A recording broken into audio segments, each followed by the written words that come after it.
और कुछ नायक बन के कहते हैं कि हम नायक हैं शहर के, और वो कहते हैं कि भाई पर्चा दर्ज करा देंगे नेताओं के खिलाफ। ये ऐसे असभ्य भाषाएं जो है ये अधिकारी की नहीं होती, वो सरकार के नौकर है, नौकर की हैसियत से काम करें। इस तरीके से नहीं होता, ना इनकी धमकियों से डरने वाले, ना पर्चा दर्ज कराने की हिम्मत हो, जिसने करा के देख लो मैं पकड़ा। सरकार को हम नहीं डरते पर्चे कती भी, मैंने वहां देखा नहीं कोई आड़ फोड़ खसरे नहीं देखे, हिलनी मिलनी खेलनी माता देखी होगी। तो इसका मतलब तो विरोध नहीं कर सकता, को अपनी बात नहीं उठा सकता, तो पर्चे दर्ज करेंगे। कदे तो मैं उसने सरपंच ने धमकाऊंगा, सुने नहीं, देखो वीडियो में कदे कहे जजपा नेता के खिलाफ पर्चा दर्ज करूंगा, करा ले, आ जा। यू खड़ा मैं देवेंद्र का देनी यही खड़ा जय न्यू कोई भी आदमी हो झूठ सा न्यू को बेटा बढ़िया है वो आड़ा है जो 1 घंटा 2 घंटा बना न्यू करया बना नाक समुद्र बैठ जो चल दे। मैं जब गंदा पानी के समेत जो आवे ना वो पड़ दो जे 2 घंटे वो काट गया, चाहे अफसर हो चाहे कोई नेता हो, कोई गांव वाला न्यू नहीं कहेगा कि भाई तुम आड़ा ना गिर, और जो बीच में हाथ मार दिया फिर न्यू नहीं कहोगा कि भाई आड़ा ना गिर। गांव वालों ने इस मामले को लेकर गांव में पंचायत की थी कल, और गांव वालों ने पंचायत में ये कहा था, कमिश्नर साहब को भी हमने बोला था, ज्ञापन भी दे के आए हैं गांव वाले कि जी हमारे यहाँ कूड़ा ना डालें, आबादी है यहाँ से, और ट्रॉली जब आती है सारी भीगी, उसमें सारा पानी वाटर लेवल होता है, पॉलीथीन होते हैं, और मक्खी आप देख सकते हो कितनी मक्खियाँ, आप भी खुद हटा रहे हो। तो इस तरीके से गांव ने ना तो कोई लैंड निगम को दिया है कि भाई आप यहाँ कूड़ा डंप यार्ड बना सकते हो सिवा में, हमने जो ज़मीन दी थी वो वाटर ट्रीटमेंट प्लांट के लिए दी थी, ना कि कूड़ा शहर का डालने के लिए दी थी। और कुछ नायक बन के कहते हैं कि हम नायक हैं शहर के, और वो कहते हैं कि भाई पर्चा दर्ज करा देंगे नेताओं के खिलाफ। ये ऐसे असभ्य भाषाएं जो है ये अधिकारी की नहीं होती, वो सरकार के नौकर है, नौकर की हैसियत से काम करें। जिस प्रकार उन्होंने कहा कि पर्चा दर्ज कराएंगे, यहाँ के बात करते गाँव वालों को बुलाते या खुद आते, कहे कि मैसेज पे मैं हूँ आ जंदा देखिए आके। इस तरीके से नहीं होता, ना इनकी धमकियों से डरने वाले, ना पर्चा दर्ज कराने की हिम्मत हो, जिसने करा के देख लो मैं पकड़ा। पर्चा तो डरते को नहीं, सरकार को हम नहीं डरते पर्चे कती भी, मैंने वहां देखा नहीं कोई आड़ फोड़ खसरे नहीं देखे, हिलनी मिलनी खेलनी माता देखी होगी। जो कल गीता कॉलोनी में करते डीसी साहब गए थे वहां पर ये बात हो रही थी, आप उस बात को लेकर कर? हाँ मैंने सुना है और उनकी भाषा सुनी है, उस भाषा को लेकर मैं विरोध भी करते, सारा गांव विरोध करता, सारे यहाँ खड़े हैं, ये उनकी कोई भाषा नहीं है। जिस प्रकार उन्होंने कहा कि पर्चा दर्ज करवा दें, इसका कोई विरोध कर ही नहीं सकता। तो मैं इसका मतलब तो विरोध नहीं कर सकता, को अपनी बात नहीं उठा सकता, तो पर्चे दर्ज करेंगे। कदे तो मैं उसने सरपंच ने धमकाऊंगा, सुने नहीं, देखो वीडियो में, कदे कहे जजपा नेता के खिलाफ पर्चा दर्ज करूंगा, करा ले, आ जा।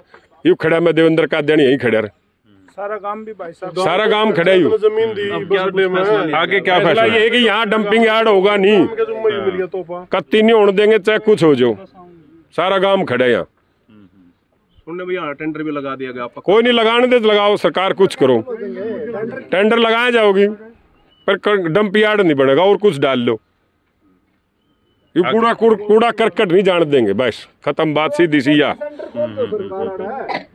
बारे में सरकार दुष्यंत से बात करेंगे आके, आप अपने करेंगे जब समय आओगा, जब करेंगे। भाई दुष्यंत जी का मैटर नहीं है, ये बड़े जिले लेवल का मैटर है, जब उनका मामला आएगा जब बात करेंगे, अभी जरूरत ही नहीं करने की। तो आपकी बात हुई है डिप्टी कमिश्नर से इस बारे में भी? मैंने क्या जरूरत थी बात करने की, मैं तो कमिश्नर साहब से बात की थी जिनका अधिकार क्षेत्र में है मामला, डीसी का तो मामला ही नहीं, वो तो वैसे ही वाई लूटना फिर है।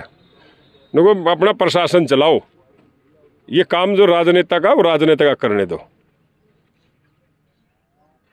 तो इस बात से बढ़ के है कि मतलब एक तो भाषा शैली उनकी गलत थी, FIR दर्ज करने की, इतने उस पे सम्मानित पद पे हो, कोई ये तरीका है? तो ये कोई शैली नहीं है उनकी काम करने की, सरकार के नौकर है, उनकी तरीके हैसियत से काम करें आप। मैं प्रेसिडेंट का ब्लॉक मेंबर, माननीय महोदय उपायुक्त महोदय जो इस तरह की बाइट दे रहे हैं, भाई पर्चे दर्ज करो, क्या हम गुंडे तत्व लगते हैं। ये हमारे चाचा जी हैं, ये अंकल जी हैं, ये गुंडे तत्व लगते हैं क्या उनको, जो हम अपनी आवाज़ भी नहीं उठा सकते। ऐसा प्रशासन तो होना नहीं चाहिए। हमारे गांव ने शिवा बस स्टैंड के लिए ज़मीन दी, स्टेडियम के लिए दी, ये चीज़ें हमारे को सरकार ने तोहफे में दी, तो हम उनका धन्यवाद करते। बट इस तरह के तोहफे हम लेना नहीं चाहेंगे सरकार से। क्या कुछ समस्या इससे आने वाली समस्या है भाई साहब, यहाँ पे 100 मीटर दूर पे दे बसासत है, और पोल्यूशन से भी गंभीर बीमारियाँ फैलेंगी। मक्खी मच्छर है, मच्छर से अभी पानीपत में मलेरिया डेंगू के केस आने शुरू हो गए हैं। आप भी देख रहे हो इस चीज़ को। पानीपत का शहर तो सफाई करवा रहे हैं नगर निगम की, तो यहाँ शिवा में अपना कचरा डाल रहे हैं। पानीपत जिले का तो ये समस्याएं बहुत ज़्यादा हैं जी, गंभीर समस्या है हमारी, इनका समाधान करवाओ। पानीपत जिले का सबसे बड़ा गाँव जी हो। सरकार ने सर एक तो ये बहुत ज़्यादा गलत कर रही है। देखो आप हज़ारों पेड़ पौधे काट दिए, यहाँ पे हज़ारों की संख्या में पेड़ पौधे लगे हुए थे, यहाँ काट दिए। उसके पास भी कोई वो नहीं है, किससे परमिशन लिए सर उन्होंने पेड़ पौधे काटने के लिए। और देखो पूरे शहर का यहाँ गंदगी डाल रहे हैं, ये मतलब अच्छा कदम नहीं है सरकार का। हमने DFO साहब से भी इस बारे में बात की थी, उनके संज्ञान में ऐसा कोई मामला नहीं है कि यहाँ से पेड़ पौधे काटे जाएं। उन्होंने हमारे को जवाब दिया, आप है ना उपायुक्त मुद्दे से बात करो। उपायुक्त मुद्दे से बात करने से पहले वो हमारे ऊपर पर्चे दर्ज करवाने की धमकी दे रहे हैं, दिखाई दे रहे हैं। तो आपको सबको, तो आप क्या चाहते हैं, मैं ये जो डंपिंग पॉइंट ना बनाए? पॉइंट ना बने जी, इससे समस्याएं हैं यहाँ पे। इसको डंपिंग यार्ड को अब दे आबादी से 5 किलोमीटर कम से कम दूर रखना चाहिए, ताकि बीमारियां ना फैलें। दिक्कत नहीं है गाँव से। अब जहाँ भी देखो बसासत तो सारे में हो चुकी है, कोई भी ऐसा स्थान नहीं है जहाँ पे साथ बसासत नहीं है, और पूरा शहर परेशान है। उपायुक्त महोदय पूरे ज़िले के, अपना ज़िला है ना 50 किलोमीटर के दायरे में फैला हुआ है चारों साइड। कहीं भी उपायुक्त महोदय उचित स्थान नियुक्त करके और उसको वहाँ परमिशन दी जाए। उपायुक्त महोदय, ये काम है ना उपायुक्त महोदय का है, ना कि हमारा। आपका नाम क्या? Vijendra Kadyan, block member Shiva. तो देखिए विजेंद्र काद्यन ब्लॉक शिवा से हमारे साथ हैं, ब्लॉक मेंबर हैं, और उनका कहना है कि यहाँ पर पहले ही हज़ारों पेड़ जो हैं बिना परमिशन के काट दिए गए हैं, और उसके बावजूद यहाँ पर पूरे शहर की गंदगी जो है यहाँ पर डाली जा रही है, और बसासत नज़दीक होने के कारण यहाँ पर बीमारियों के फैलने का खतरा बना रहेगा। देखिए यहाँ पर आप देख सकते हैं अत्यधिक मात्रा में यहाँ पर जो है कूड़ा डाला गया है, और इनका ये भी कहना है कि एक और तो पेड़ बचाने की बात की जाती है वहीं, और यहाँ पर हज़ारों पेड़ काट दिए गए हैं, जो कि सरासर गलत है, और परमिशन भी किसी की नहीं ली गई। दूसरी ओर इन्होंने उपायुक्त महोदय ने जो ये कहा था कि डंपिंग पॉइंट पर अगर कोई भी कूड़ा कचरा डालने से मना करता है तो उनके खिलाफ FIR दर्ज होनी चाहिए। उस बात को लेकर भी खफा हैं ग्रामीण के जो लोग हैं। उनका कहना है कि उन्होंने वाटर ट्रीटमेंट प्लांट बनाने की यहाँ पर परमिशन दी थी, ना कि यहाँ पर डंपिंग पॉइंट बनाने की। अगर डंपिंग पॉइंट यहाँ पर बनाना चाहते हैं तो सरपंच से मीटिंग करके, और ब्लॉक मेंबर्स हैं जितने भी गांव की पंचायत होगी उनको इकट्ठा करके यहाँ पर रेगुलेशन पास करवाना होगा। उसके बाद ही यहाँ पर डंपिंग पॉइंट बनाया जा सकता है। तो यहाँ पर स्थानीय लोग भी मौजूद हैं, उनसे भी बातचीत करना चाहेंगे, उनसे जानना चाहेंगे आखिर आज भारी तादाद में लोग जो, तो आइए देखिए यहाँ पर जितने गांव के लोग हैं सब के सब गांव के लोग यहाँ पर मौजूद हैं। जी भाई क्या तो जी न्यू को है, DC साहब SP साहब न्यू का पर्चा दर्ज करा देंगे, आदेश दे दिया SP तक। अभी जो रोको उसका पर्चा दर्ज कर जो, क्या हम काटे हैं पर्चा, सरकारी काम में बाधा, कितने दिन रख देंगे। भले पर्चा दर आला बेल करा फिर आ जाएगा, फिर सेम केस में तो कौन होता। बार बार तो प्रचार दर्ज, एक ऑफेंस कोई हो गया तो कर नहीं सकते ना। मतलब कहीं ना कहीं आप ये चाहते हैं कि डंपिंग यार्ड यहाँ ना बने। देखो जय न्यू कोई भी आदमी हो, झूठ सा न्यू को डंपिंग यार्ड बढ़िया है, वो आना है जो 1 घंटा 2 घंटा बना न्यू करया, बना नाक पमुद्रा बैठ जो चल दे। मैं जब गंदा पानी के समेत जो आवे ना वो पड़ दो, जे 2 घंटे वो काट गया, चाहे अफसर हो चाहे को नेता हो, कोई गाँव वाला न्यू नहीं कहेगा भाई तुम आड़ा ना गिरो। और जो बीच में ना हाथ मार दिया फिर न्यू नहीं कहोगा भाई आड़ा ना गिरो। देखो सीधी सी बात है, अपने ऊपर क्राइटेरिया, जो 2 घंटे आदमी काट गया कोई गाँव वाला न्यू नहीं कहेगा भाई तुम क्या करे हो। सबद गाँव का पर्चा दर्ज कराया जो को रोको तो फिर यो तो एक प्रैक्टिकल अपना आदमी करके देख सका है। DC साहब हमारे कोई जिले के पहले आदमी तो होंगे, जो उन्हें समस्या लग गए तो ठीक है, ना तो फिर समस्या तो अगर आप यहाँ कहते हैं, यहाँ एक साइड में अगर स्थान पड़ जाता है, समस्या पूरे शहर में भी हो रही है। अभी भाई साहब ने भी बोला कि डेंगू के मरीज बढ़ते जा रहे हैं। अब ऐसा मैडम शहर तक कितनी इस गांव में तो दूर कितनी ले जो और कितनी ले जो जिंगा डूंगा कितनी गांव तो ना लग दो कम से कम। अच्छा, काम तो भाई सारी जगह ही लग रहे हैं, फिर कैसे समस्या का समाधान कैसे हो? सारा दुख मारे पल्ला ला रखेगा जी मैडम। ये समस्या उपाय की मुद्दे की ना कि हमारी ये प्लेस उन्होंने देखना है।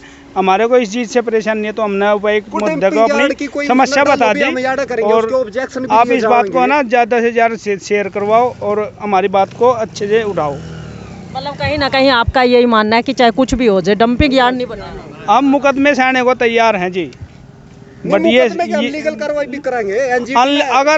अगर हम अनलीगल हैं तो हमारे ऊपर मुकदमे दर्ज किए जाएं। अगर हमारी समस्या जायज है तो उपायुक्त मुद्दे को सुननी चाहिए हमारी। जो जीण खातर सांस लेना भी लीगल है तो ये तो यहाँ से बंद करवाया जाए।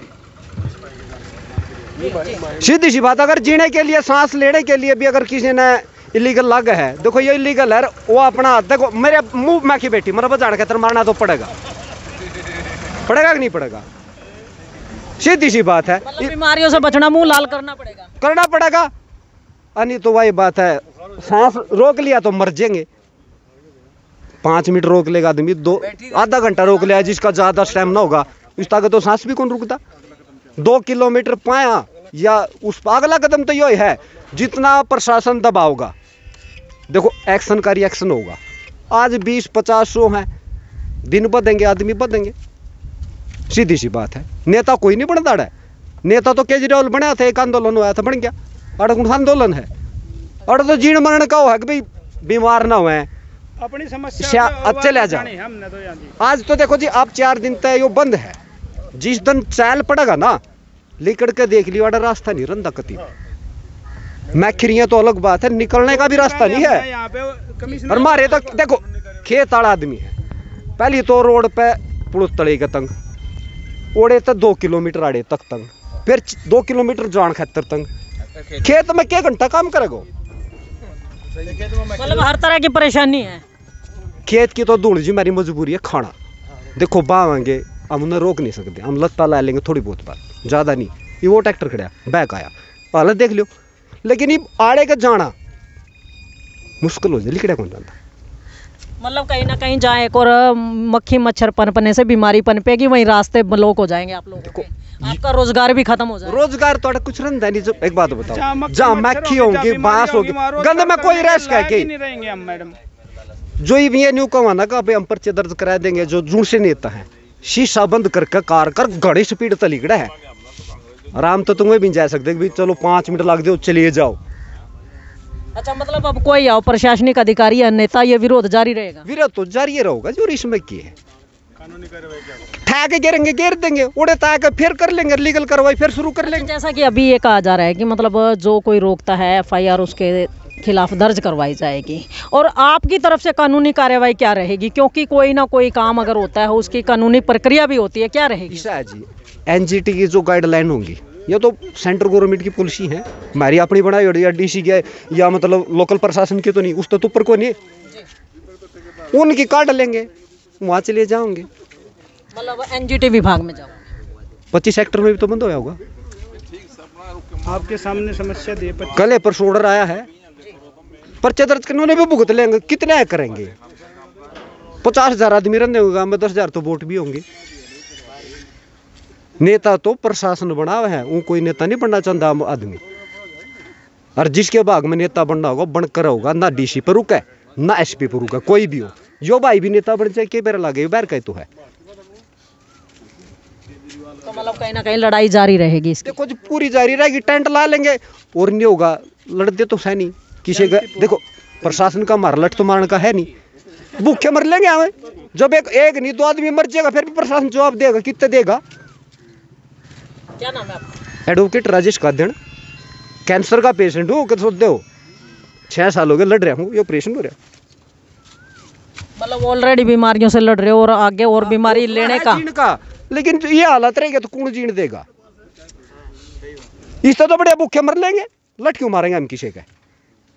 तो देख सकते हैं यहाँ पर आपको बता दें कि ग्रामीण वासियों के साथ साथ यहाँ पर पढ़े लिखे जो नौजवान भी मौजूद हैं। आपको बता दें कि पेशे से एडवोकेट हैं और उनका ये कहना है कि जी देखो जी, बाई प्रोफेशन एडवोकेट हूँ, खेती करने का शौक है बगैर किसी उसके, बीमार हूँ फिर भी कोई दिक्कत नहीं, अपना जी साहब भी बड़ा कर ले है।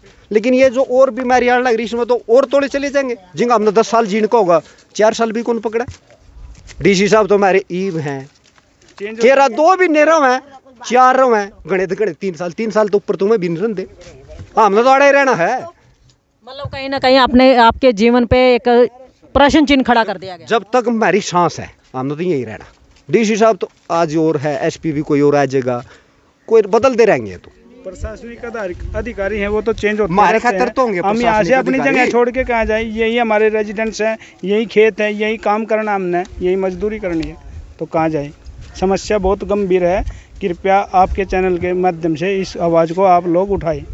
तो देखिए यहाँ पर जितने लोग मौजूद हैं यहाँ पर उनका यही कहना है कि प्रशासनिक अधिकारी तो आते जाते रहेंगे और नेता भी है। आज कुर्सी उनके पास है, कल कुर्सी उनके पास नहीं रहेगी, लेकिन ये लोग अपना पैतृक गांव है, अपने घर जायदाद ज़मीन जो है उसे छोड़ करके जाएंगे कहाँ। इन लोगों को यहीं रहना है। अगर ये डंपिंग पॉइंट आप देख सकते हैं, अभी डंपिंग पॉइंट में इतना कूड़ा कचरा नहीं है, उसके बावजूद ये मक्खियाँ उड़ रही हैं। अगर ये डंपिंग पॉइंट और ज़्यादा बढ़ जाता है तो यहाँ मक्खी मच्छर की भरमार इतनी ज़्यादा हो जाएगी कि इंसान शायद इस रास्ते से भी ना गुजर सके। तो उस हालात में ये लोग जिनकी यहाँ पर ज़मीनें साथ साथ लगती हैं, जिनकी रिहाइश यहाँ से कुल 100 मीटर की दूरी पर है, वो लोग कैसे ज़िंदगी बसर कर पाएंगे। बात इनकी भी सही है, क्योंकि कहते हैं इंसान को ज़िंदा रहने के लिए संघर्ष बहुत करना पड़ता है। वो मेहनत कर सकता है, मजदूरी कर सकता है, लेकिन अगर इस तरह की गंदगी डाल करके मक्खी मच्छर उनके ऊपर छोड़ दिए जाए, एक तरह से छोड़ने वाला काम है, मक्खी मच्छरों की भरमार इकट्ठी कर दी जाए, तो कहीं ना कहीं इंसान अपने आप को बीमारियों की चपेट में आने से नहीं बचा पाएगा। जो इनकी तकलीफ है मेन वो यही है। और इनका कहना है कि अगर कोई अधिकारी या नेता यहाँ पर 2 घंटे बिना मुंह पर हाथ मारे, यानी कि कहते हैं कि अगर उनके मुंह पर मक्खी मच्छर बैठते हैं उसको उड़ाए बिना अगर 2 घंटे यहाँ निकाल दें तो ये यहाँ पर डंपिंग पॉइंट बनाने की इजाज़त उनको दे देंगे। वरना तो फिर अधिकारी और नेता खुद समझदार हैं, उन्हें क्या करना है वो सोच समझ कर करना चाहिए, क्योंकि इंसान ये भी हैं। तो आइए और भी सज्जन यहाँ पर मौजूद हैं, उनसे बातचीत करना चाहेंगे। जी भाई जी, आप क्या कहना चाहेंगे, क्या लगता है ये डंपिंग पॉइंट? एसटीपी लग कर पहले परेशान थे, सारे शहर का गंदा पानी आ गया, इसमें स्मेल इतनी थी और कई हज़ार पेड़ ये देखो सामने कटवा दिए गवर्नमेंट ने, सरकार ने। तो ये तो बहुत गलत कर रहे हैं। पेड़ जब कटे थे कोई वीडियो वगैरह भी है आप लोगों के पास? वीडियो तो जी पहले था, ये बारिश हो रही थी जी, उस बारिश में ले वो सारे आए और उसमें गिर दिए जी। देखो जी, आप कई हज़ार पेड़ थे, कुछ छोटे पेड़ भी था, वो भी था। तो ये तो जी गलत है ना जी। के खिलाफ कराओ, प्रशासन के खिलाफ कराओ।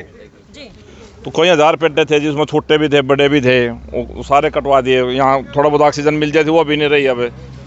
तो ये तो जी हमारे ज़बरदस्ती वो कर रहे। पूरे शहर पहले यहाँ गंद आता था, और पहले पानी का गंद था, अब ये पन्नी का और गंद हमारे यहाँ छोड़ दिया आगे।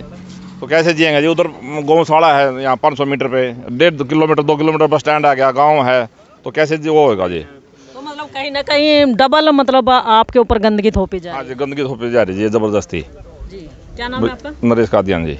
तो देखिए नरेश कादियान, और इनका कहना है कि पहले ही यहाँ पर एसटीपी प्लांट लगा हुआ है जिसमें पूरे शहर का गंदा पानी यहाँ पर आता है, और लाखों कहते हैं कई यहाँ पर क्विंटलों के हिसाब से कहते हैं, या फिर क्यूसिक के हिसाब से अगर कह लो तो पानी आता है, कई 100 क्यूसिक पानी डेली यहाँ पर गंदा आता है, जिसकी वजह से पहले ही बीमारियों का खतरा बना हुआ है। और उस पर उसके साथ ही अगर डंपिंग पॉइंट बना दिया जाएगा तो पूरा गांव जो है शायद बीमारी की चपेट में आने से ना बच पाए। तो एक सज्जन हमारे साथ फिर जुड़ चुके हैं, वकील साहब जी। वकील साहब अभी कुछ कह रहे हैं? ये अपना जो एसटीपी प्लांट है ना जी, परहैप्स 35 mld का है जी, और अभी शायद 25 का और एक्सटेंड होया जी।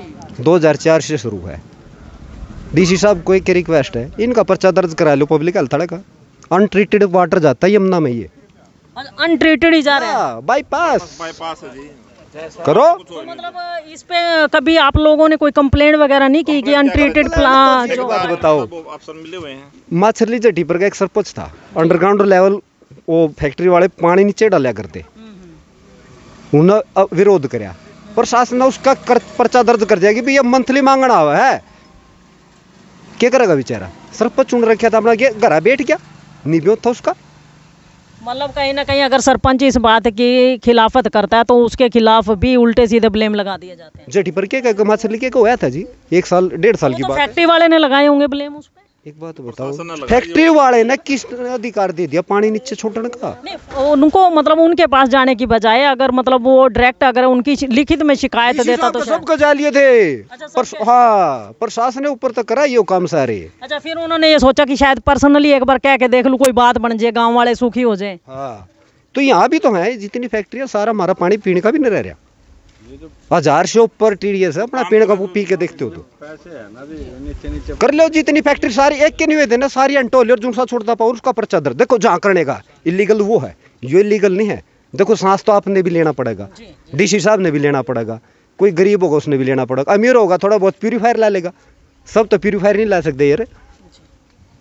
तो देख सकते हैं यहाँ पर जो ट्रीटमेंट प्लांट लगा हुआ है वहाँ पर भी पानी जो है यूं का यूं जमुना में छोड़ दिया जाता है और उसको प्योरीफाई नहीं किया जाता है, क्योंकि जबकि यहाँ पर कहते हैं कि वाटर ट्रीटमेंट प्लांट, अगर वाटर ट्रीटमेंट प्लांट लगा है तो पानी का ट्रीटमेंट करने के बाद ही उसको यमुना में या किसी भी नदी में छोड़ा जाना चाहिए, लेकिन यहाँ बिना उसको ट्रीटमेंट दिए पानी को ज्यों का त्यों जमुना नदी में छोड़ दिया जाता है, जिससे आज जमुना का पानी जहरीला हो चुका है। जबकि लाखों लोगों की, लाखों क्यों, यहाँ पूरे हिंदुस्तान में अगर जाइए, जमुना हर एरिए से जहाँ से निकलती है, करोड़ों करोड़ों लोगों की आस्था जुड़ी हुई है, लोग उसमें स्नान भी करते हैं। अमावस है, पूर्णमासी है या कोई भी तीज त्यौहार आता है, लोग उसमें स्नान करने जाते हैं। गंदे पानी में उनको स्नान करना पड़ता है, वहाँ भी बीमारियों का खतरा, और गांव तो खतरे से घिर ही चुका है।